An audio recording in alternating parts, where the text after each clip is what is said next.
My first psychoanalyst was a woman named Dr. Sayers. And Dr. Sayers, I worked with her for 30 years. She used to say all the time, there's a right way, there's a wrong way, and there's a way that works. Most coaches get so fixated on the right way or the wrong way, the right way, the wrong way, the right way, the wrong way, that they lose consciousness of what's working and what's not working. Methodology is really, really important. But mastery is when you learn to drop the methodology. And that, my fear is that too many coaching programs skip that part.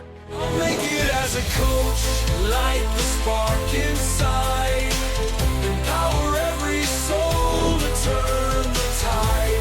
I'll make it as a coach, help others grow, changing lives with every story I know. Have you ever caught yourself worrying whether you're enough at work, in your role as a coach, or simply financially? This kind of unconscious belief and worry is what Colonna talks about in his somewhat autobiographic books Reboot and Reunion. And it's a theme that I could resonate with quite a bit when I was reading them last year. Ironically, Jerry is an extremely successful executive coach with a background in venture capital who has been on podcasts like The Tim Ferriss Show and who has been coaching leaders for over 2 decades. And on today's episode, he does a brief session with me. Somewhat surprisingly, we end up talking about to what extent these kinds of beliefs are inherited and how we, or our clients for that matter, need compassion for our parents and grandparents to overcome them. The coaching demo we have is relatively short, and as usual, I try to unpack Jerry's approach, his coaching methodology afterwards. And I learned that there is no methodology, no plan, no framework, but a lot of what a psychoanalyst might call the third ear. So whether you're just starting out or you've been coaching for decades already, this one might challenge how you think about methodology, about coaching mastery, and what it really takes to grow as a human and as a coach. Let's go. Well, first of all, thanks for having me. It's a delight to meet you. And it's always moving to me to meet people who have been inspired by my books. To speak just quickly about missions, I was talking to my agent yesterday. I'm working on yet another book proposal. And I said to him, why the hell am I doing this? Why am I going to put myself through this torture? And he said, do you think you have a choice? You don't have a choice. You're a writer. So it's helpful and encouraging and affirming to hear that you felt moved by my book. Now to your question. My knee-jerk response is something that I've been saying a lot lately, which is that I do see myself and I see my work as an expression of what in Buddhism we call the Bodhisattva vow. And the Bodhisattva is someone who has the potential to achieve enlightenment and thus not have to take rebirth, but chooses to take rebirth in order to work to the alleviation of suffering. So that's a highfalutin way of saying that my mission, if you will, is to alleviate suffering. But this morning as I was journaling and thinking about the call with my agent yesterday, it is by writing this book, the new book that I intend to write, that I will be redeemed. And in my redemption, I will redeem others. This is the why of all that I do, but especially my writing. And this is what I will leave behind. So, yeah, I think like a lot of folks, as I age and become more myself, my mission, if you will, is evolving.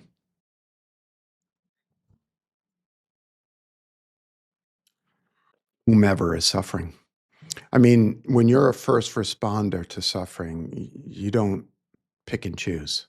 I mean, quite honestly, it's one of the challenges I have in terms of managing my calendar, my schedule. Here's a perfect example. Young woman reaches out to me on LinkedIn. She's a lawyer transitioning to becoming a coach. This is relevant even for this podcast. And she writes to me, and she has this long note about how important it is for her to be a coach, and how she has a coach and she's been trained and she's gone through all the mechanisms, and she gets stuck on the quote, how. Well, how do I do this? And she wants to have a 15-minute conversation with me in which I would tell her how I did it. Okay. And leave aside for a moment the projection that's so implicit in that, right? If I only touch the hem of your garment, I too will know how to be a coach. Kind of doesn't work that way. As much as my ego might like to think that. But, I wrote back to her and I said, I will definitely do a call with you, but please understand there is nobody whose how that you're going to glean is going to somehow tell you your how, right? And in Reboot, I tell the story of a coach who reached out and wanted to talk about, like, I don't know if I'm a good coach, if I can do this and all.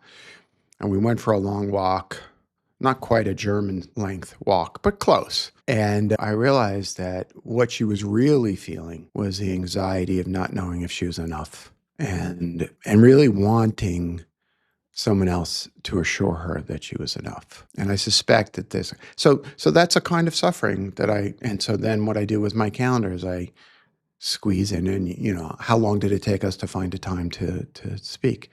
So I found 30 minutes, because 15 minutes isn't going to do anything. And we'll talk in a couple of weeks, and I will do what I can to help.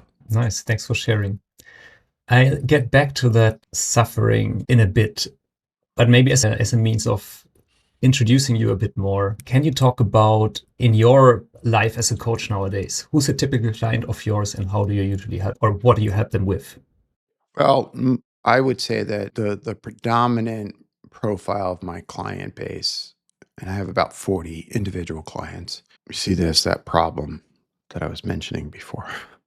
Most of them are leaders in some capacity, CEOs or investors, managing partners, that kind of thing.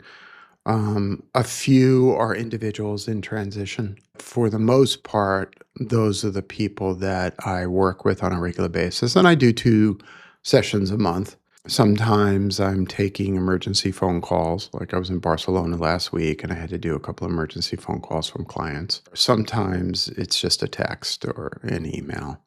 And recall for a moment that about 12 years ago, I co-founded a coaching company called Reboot. And we have about 10 coaches. And so a lot of times we'll work in collaboration and we do some cultural transformation work and all.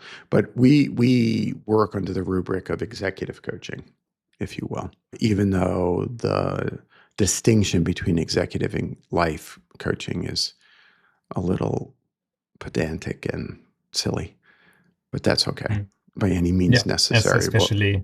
Yeah.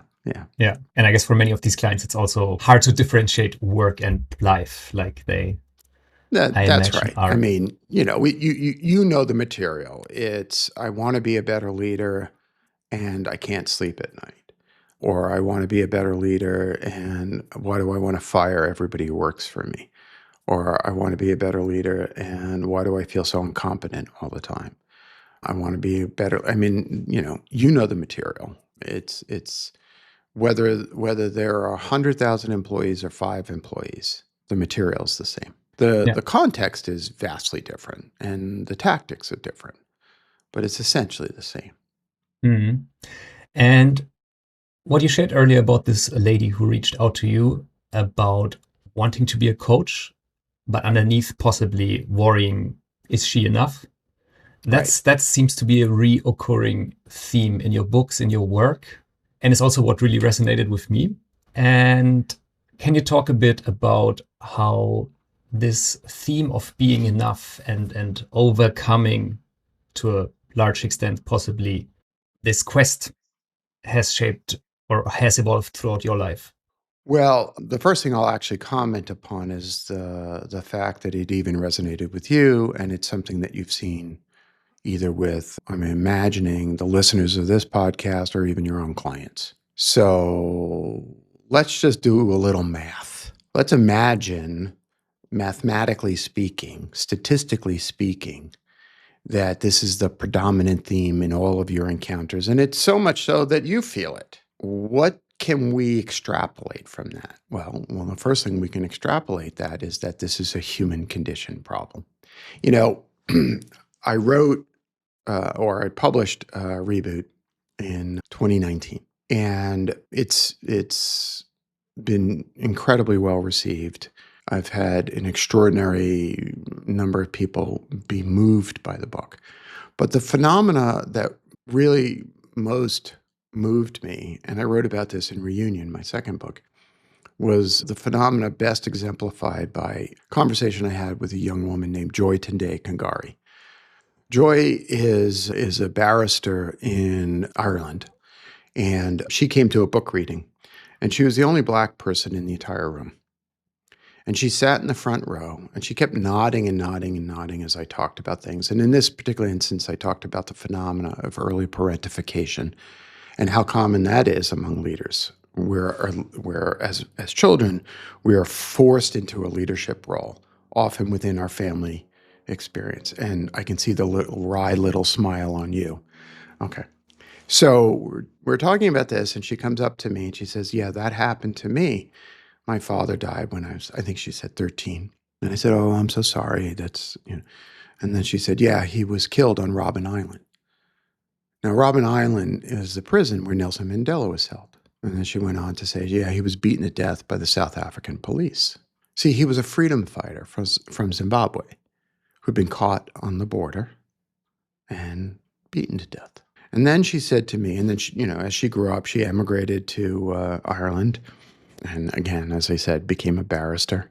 And she said an incredible phrase. She looked at me and she said, your story is my story.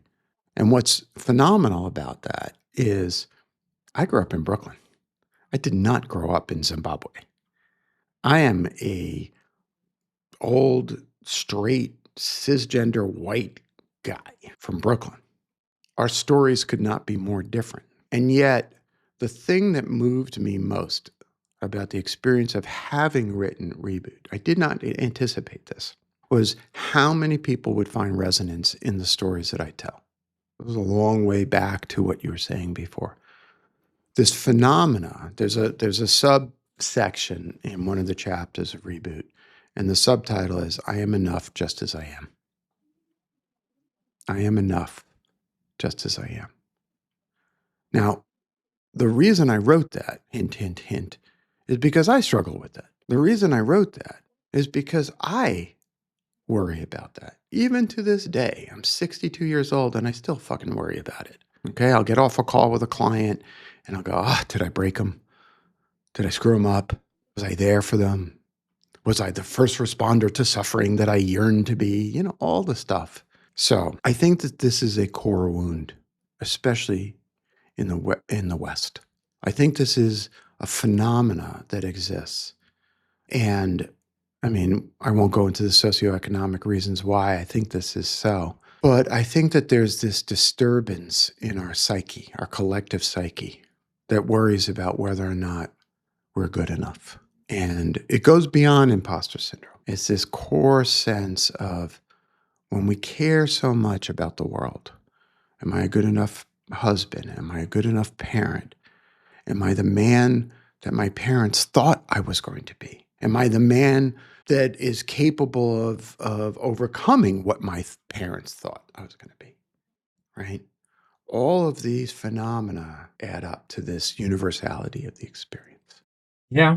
I think it would be really interesting to explore these themes, maybe in a small demo in a way. So I could share a bit how this resonated with me. So you talk a lot about your parents and then also about financial stability in a way as a theme that sort of shaped your drive. Yeah. I mean, that's it for me. The fear of not having enough money is really rooted in a fear of not having enough safety. And money, even to this day, is a proxy for feeling safe.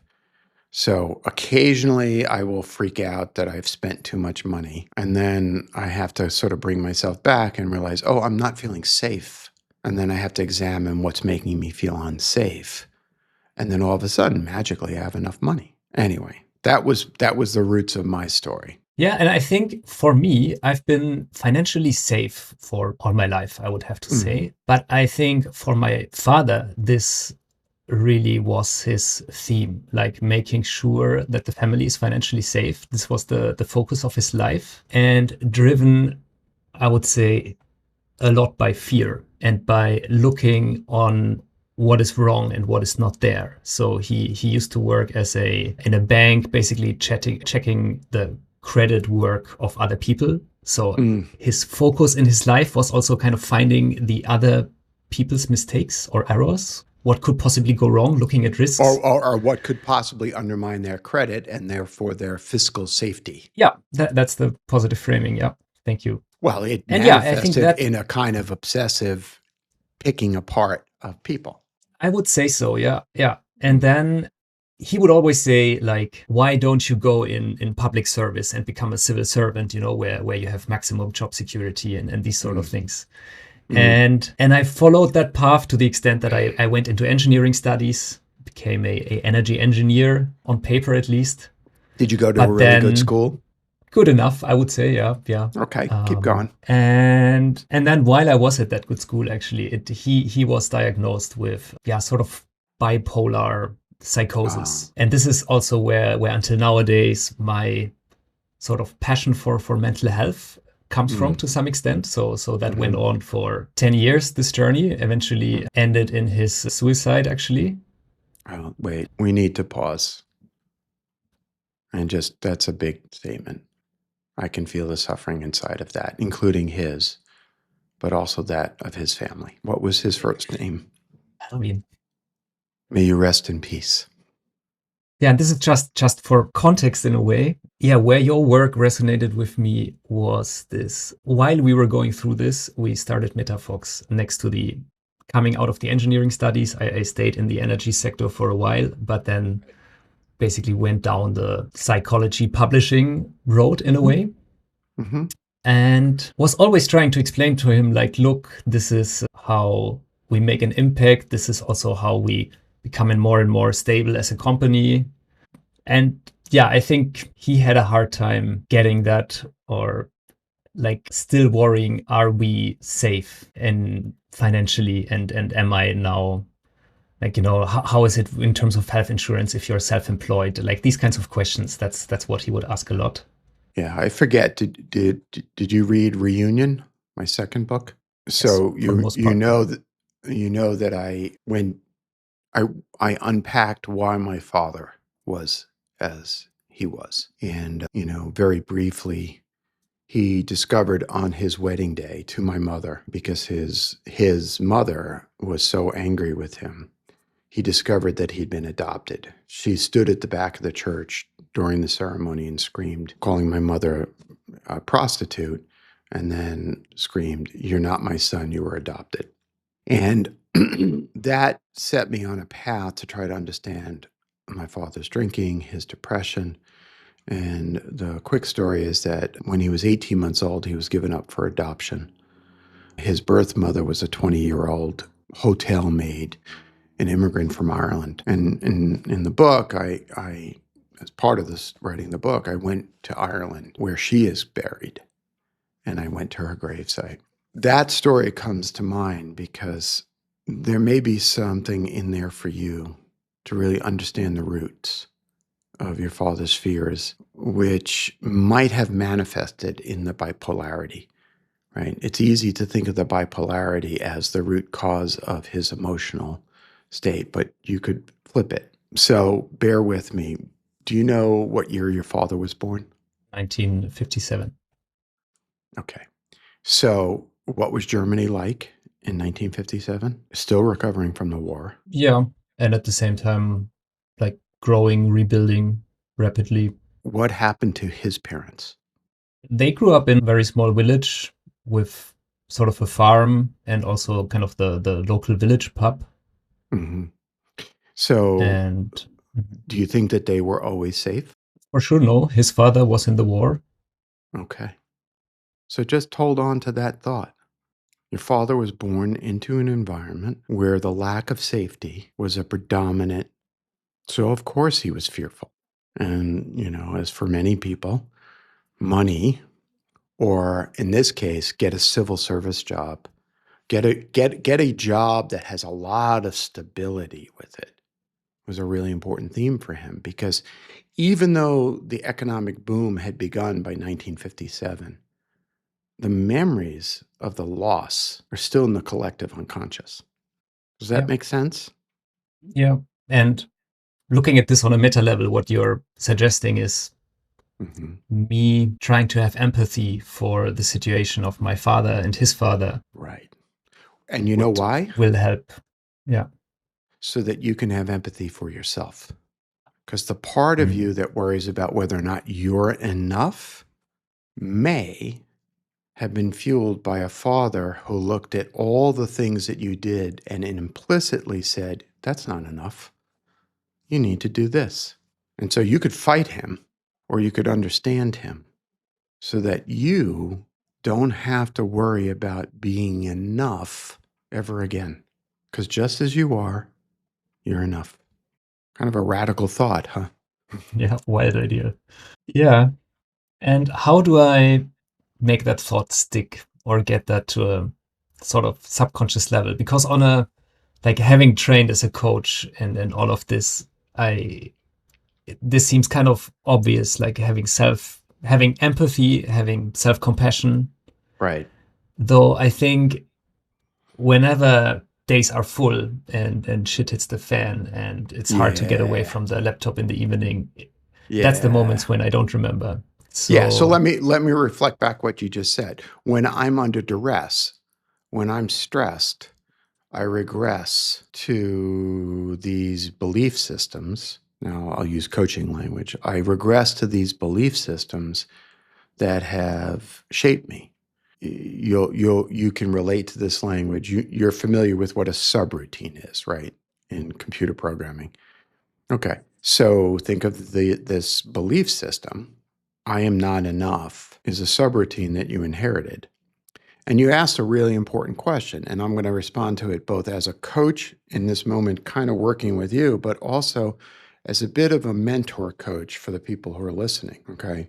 Because one of the phenomena that I don't like about modern coaching is that when we unpack using what I refer to as radical self-inquiry, when we unpack the answers to the question, how have I been complicit in creating the conditions I say I don't want?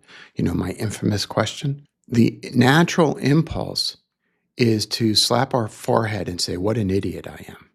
The natural impulse is to actually provoke guilt. And your clients will go through the exact same thing. So they have this big epiphany moment. My fear of not being enough is rooted in the experience that my grandparents had, to be simplistic about it. So they have this big epiphany, and you're starting down the path. So I had this cognitive awareness. Big deal. Cognitive awareness does not create transformation. Okay? So there's 2 steps that you have to do, and there are 2 steps that your clients have to do to actually make that transformation that they're seeking.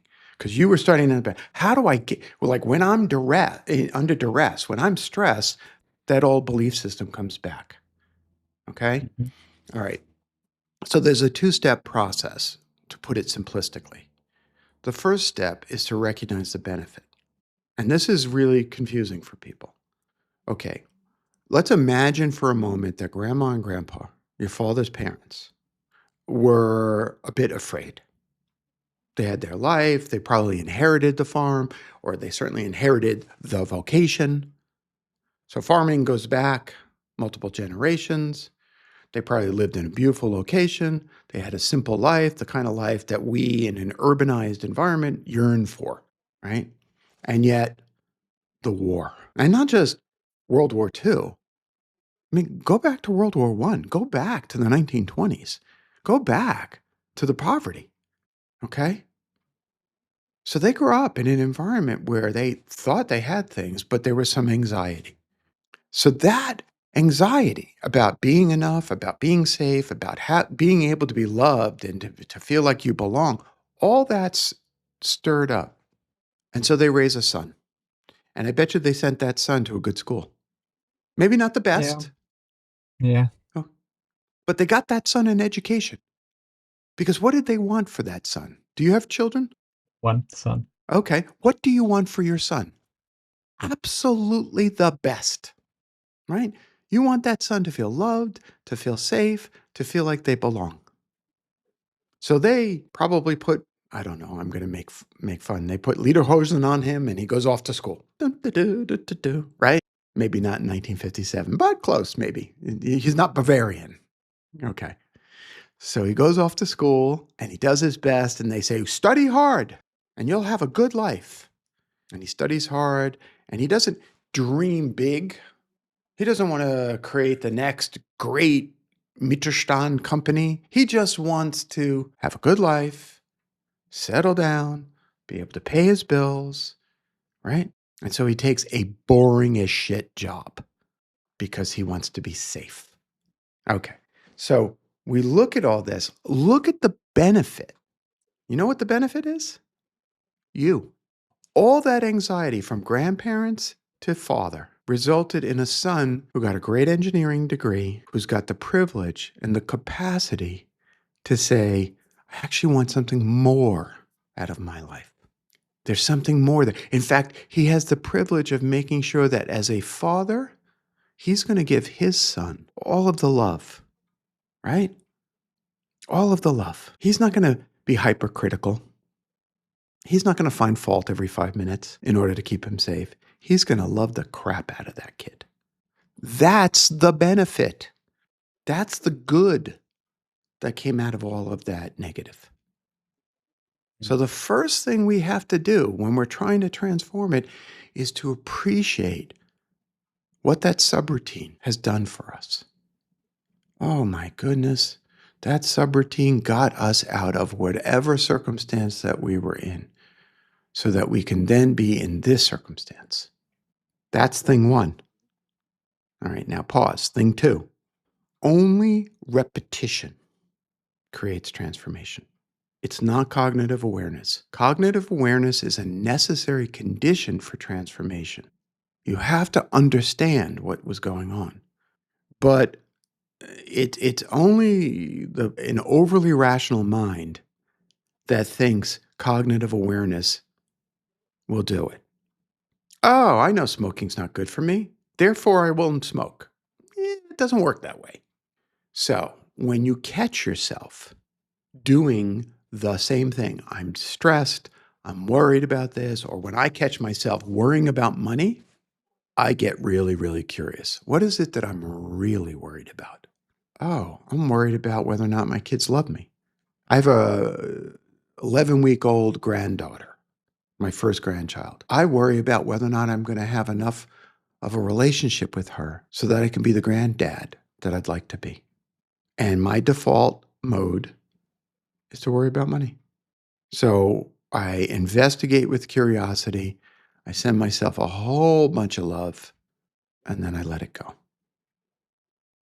So that's the process. Any resonance with you?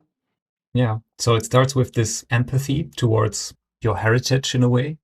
Towards the source of the subroutine. That's right. Yeah. Which goes towards the self-compassion. And then I think what you did there is sort of craft out this narrative, which, I mean, yeah, you had some simplifications and stuff there, but I think the broad strokes and this theme of seeking safety were really on point. And by sort of embodying this narrative, and repeating that, I would get to, getting that towards my subconscious in a way. Right. And look, I'm mindful of the fact that this is a podcast targeted for coaches. So let's imagine you doing that with your own clients, whether it's you, Tobi, or even somebody who's listening. Think of the clients who feel stuck in the same patterns over and over again. The psychologist Carl Jung said, until you make the unconscious conscious, it will direct your life and you will call it fate. Until you make the unconscious conscious, it will direct your life and you will call it fate. We and our clients repeat patterns because they give us a benefit. And until you make the benefit conscious and realize You can get that benefit in other ways other than repeating the pattern. Oh, I need to feel safe. Well, if I take a look at my life and if I do a financial analysis, it turns out that I am safe. Look at this. I'm okay. Now I can let it go. That's the work that we do as coaches. Look, can I say a word or two about coaching generally? I get frustrated because most coaching programs don't get to the root of the issues. They get so fixated on methodologies and patterns that when the coach feels that stuckness, what's going on is they're feeling the stuckness of their client attaching like Velcro to the stuckness that lives within them. And then what do we do? We're trained to double down on the pattern that we were taught in the coaching program, right? Implicitly sending the message, you're not doing it right. You're not doing the methodology right. Oh, for God's sake. That's not the way human beings transform. Oh, I have to follow these 5 steps. And if I follow these 5 steps, all of a sudden I'm going to have transformation. That's not what happens. We have to use the experience that the coach is having to be able to be of service to the client, to understand what's at the root of the experience. I have a former client who wrote to me recently. He's been what I call coach shopping. He's back in the market looking for a coach, and he's talked to 5 different people. Oh, by the way, he's also on his 3rd therapist. Okay, and the subject line on the email thread is stuck. And I said to him, last night in an email, this is your issue, dude. I worked with you for 7 years. This is the issue. And you keep looking to a new coach who's going to somehow get you out. This is not going to... Changing coaches? Changing methodology? Oh, maybe we should do IFS, internal family systems. Maybe we should do... I don't mean to diss internal family systems. I'm a big fan of it. Okay, but you're an engineer. Okay? When you are working to solve a problem, you can't solve the problems around the problem. You have to solve the core problem. After you solve that, then you change the infrastructure around the problem. It's the same thing in coaching. Yeah. And I think, so I can relate to this, what you say about coaches looking for the right methodology and trying to follow the right cooking recipe. That's also how I trained as a coach. Like one of my first educations was in NLP, where it's all about modeling what do other people do. So you really try to break it down into recipes, and then you hope that you sort of diagnose the issue correctly and then pick the right cooking recipe to work. That's right. And then when it doesn't work, how do you feel about yourself as a coach? I'm worrying, and that's exactly the point I was getting to. I'm worrying that I'm not enough, which is that double as problematic if my client also comes to me because they think they're not enough. You're not enough. Then it's the 2 people being stuck, worried that they are not doing their job right. This carousel of everybody not being enough. Okay, so let's talk about methodology for a second. Okay, methodology is really, really important. But mastery is when you learn to drop the methodology. And that, my fear is that too many coaching programs skip that part. Now, maybe it takes decades of coaching. I'm entering my 3rd decade as a coach. Okay. So maybe it takes 30 years to get to the point where, last week I was in Barcelona working with a bunch of coaches, and we were talking about some of the folks that they work with. And I had met this fellow, and I had made an observation about this fellow. And one of the other coaches asked me, "How did you know that?" And I had to pause and really go deep within myself. How did I know that? Because at this point, I don't always track the method I'm using. I have to actually go back and reconstruct it because it's so intuitive. Okay. But if I can give you language that might be very helpful for you and every other coach out there, this is something, if you remember from Reboot, my first psychoanalyst was a woman named Dr. Sayers. And Dr. Sayers, I worked with her for 30 years. God rest her soul. She passed in 2018, just before I published Reboot. I dedicated the book partially to her. She used to say all the time, there's a right way, there's a wrong way, and there's a way that works. Most coaches get so fixated on the right way or the wrong way, the right way, the wrong way, the right way, the wrong way, that they lose consciousness of what's working and what's not working. Okay? What the only thing that matters is what works. Yeah, I'm wondering, how did that evolve for you when you go into a coaching conversation today, and also looking at what did you do earlier in our small demo? Like, it's surprising how little I talked, so that you sort of picked, I would say, the core themes, this theme of safety, and then worked out that narrative. And then I guess we could have gone further, or you said, okay, Yeah. it would be now up to me to sort of repeat that, anchor that, really embody this narrative for Yeah. me to also remember in my not so strong moments about the fact that I'm enough. Okay. Would it be And- helpful if I reconstructed what was happening for me in that moment? Yes, that would be great. Okay. Mhm. So there was a moment that I recall, and again, I'm doing what I did last week that I just referenced, where I have to, like, it was just so intuitive. That's why it just slipped right in. I was coaching you. Suddenly I was coaching you. Okay. And the jumping off point, if I remember correctly, was you resonating with the phrase, I'm not enough, or more importantly, I am enough just as I am. I then told the story about Joy Tunde, and your story is my story and the universality of it. And at some point, we slipped into you telling me about your father. And I don't remember if I asked you about your father or not, but at some point, Dad entered the conversation. And you gave me the story of his bipolarity and his struggle and his suicide. And in that moment of the suicide, I felt empathy for him. I felt empathy for you as well.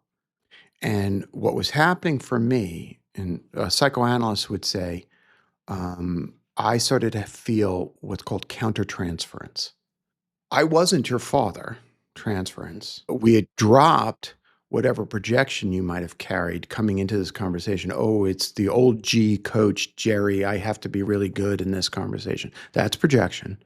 And we moved into a really powerful field called countertransference, where I was feeling something deep. I was feeling empathy for your father. And I can't recall if you told me before or after you told me about his mental illness and his suicide, but you talked about the job and about checking the credit. And you I don't even know if you remember this, but you made this point about checking other people's work. Okay. And in that moment, I empathetically remembered my father, who was a proofreader, who would often mark up my term papers with red ink about all the mistakes that I made. And I had a very, very conflicted set of feelings around that experience. So in the moment, I'm feeling my father as I'm listening very deeply with you, okay? And so I'm experiencing what a psychoanalyst in the 1930s named Theodore Reich would call the third ear. I'm listening with something deep inside of me, but I've not dropped you. And I stayed with you in that moment. And it was what I called, not your words, mine. So that's my projection into it, hypercritical aspect of your dad. And if I remember correctly, you actually kind of got tight as you were talking about that experience of him. And in that moment, I started to wonder, why would Dad be the way he was? And then I asked about what year was he born? What were the conditions in which he was born, under which he was born? You see what I mean? And that's how, that's right. That's right. And I talked about my own journey with my father. So your discussion of your father brought my father to my consciousness, which then, rather than backing away, which I believe most coach training programs train out of the person. Don't think about your own experience. They don't say that explicitly, but they train it that way implicitly because they don't know how to handle what is called countertransference. They don't know how to teach the coach to work with that which has arisen inside of us in service of the client. So let me just Yeah. pause. And by the way, that all happened and I was unconscious or not. I was conscious of it, but not really. You didn't have a plan in mind. I did not have a plan in mind. I just did what I do naturally. It was like riding a bike. It's muscle memory. Okay. So I like what we did. I did a little bit of coaching. And now what we've done is kind of unpack, well, what was actually happening in that moment? Questions about that? Yeah, because Uh-huh. that evolved now very organically. And I think it takes a lot of trust in your own capabilities that you will get to this point and you will feel this. It reminds me of another guest that I had, Todd from the UK, who is doing what he calls energy work, which seemed to be very similar, as in him listening inside himself and mirroring back. Yeah. Yeah. But I guess when you entered the conversation, or when we said, okay, let's do a small coaching demo, this was not your plan, or was it? It was not my plan. If you remember, I think you offered to send me questions in advance. And I said, I remember what I said, but I don't even read them because, and I think you're right, I trust the magic. I trust that magic will. When I plan, whether it's in a coaching session or a speaking engagement or a podcast appearance, or what happens then is no magic. It becomes rote. It becomes routine. It's like you can pull the string behind me and just like a talking doll, I just speak. And quite frankly, that's boring as shit for me. And I don't think it's particularly helpful for people. And how over the last 20 years did you get to that point? Because I guess it wasn't always that way. So when you started out building this trust that the magic will happen, what was it that you had in mind? Any double diamond shaped framework or whatever when you enter a conversation? So notice what you're asking. You're noting that I don't have a plan, that I stay fully present. And then you asked, did I have a plan to get to a point where I didn't need a plan? Right. And the answer is, what do you think? Well, I guess earlier you said coaching schools, they all train you in methodology. And at some point you have to overcome That's right. the methodology. That's right. But what happens before that point? That's what I'm wondering. Okay. So what the piece that you're really looking for is not what was the plan or did I have a plan?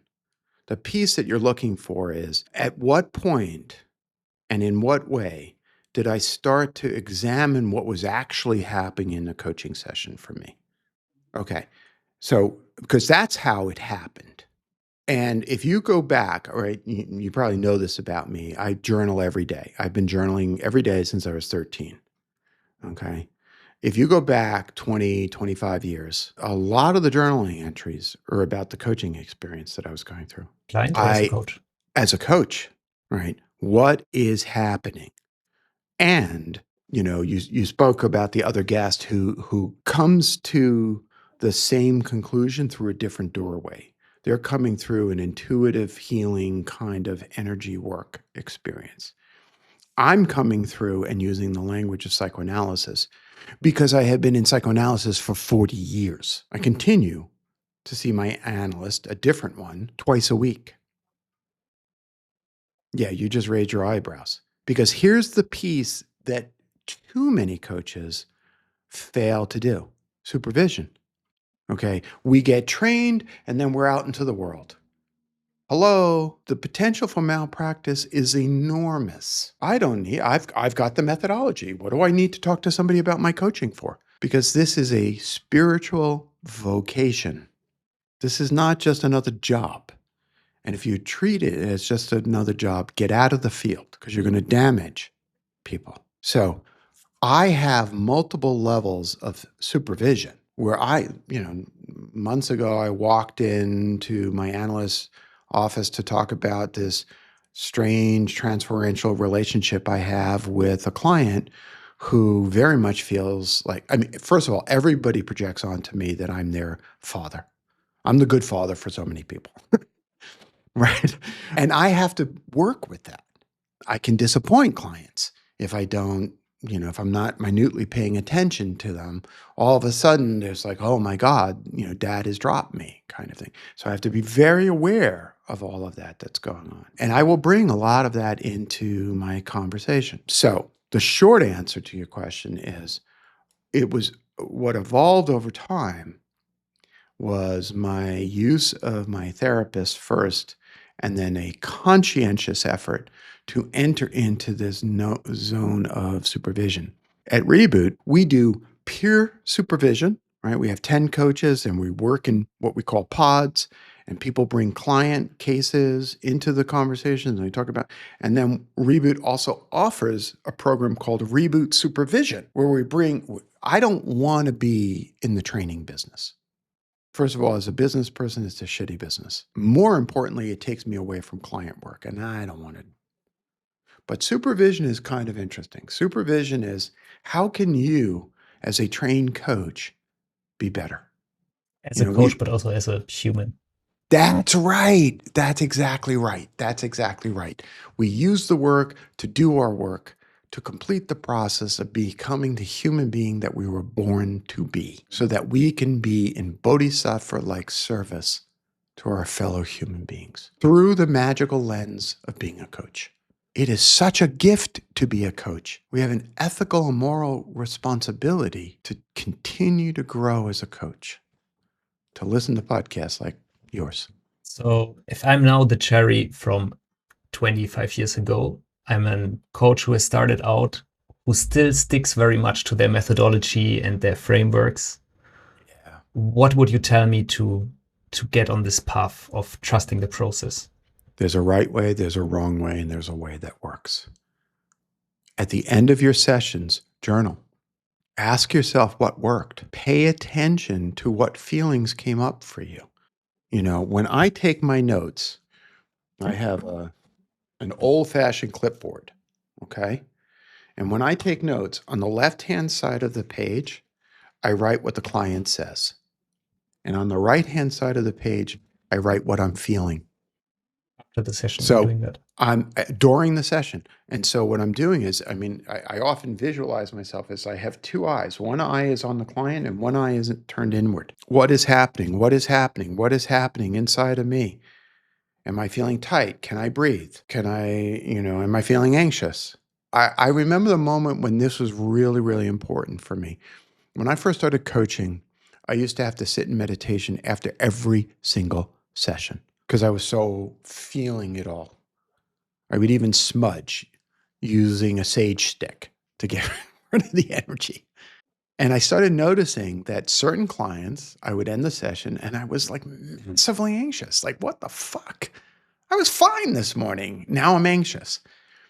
And Dr. Sayers used to say to me, well, what do you think's happening? You're listening to people all day long who are anxious. What are you doing with that anxiety? Think of it as a free-floating experience that just, boop, lands on you. Boy, they feel better. Now you've got the anxiety, right? So it's not, the thing I would say is, it's the work around the coaching that turns you into a more masterful coach. It's not the work in the session per se. It's the work you do to support yourself as a coach that really makes the difference.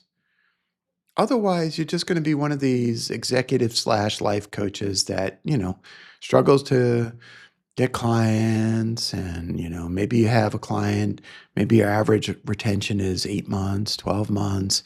People come in, they move on. And that's not why you went through this process of becoming a coach. That's not why, when God tapped you on the shoulder and said, sorry, you thought you were going to be an engineer, you're going to be a coach. That's not why. You did this to make a difference in people's lives. It's one of the most important callings out there. Yep. Thank you. You're welcome.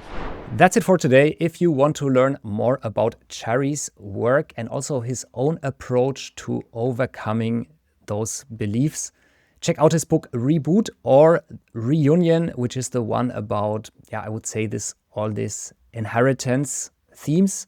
Or of course, go to reboot.io. All these links in the show notes.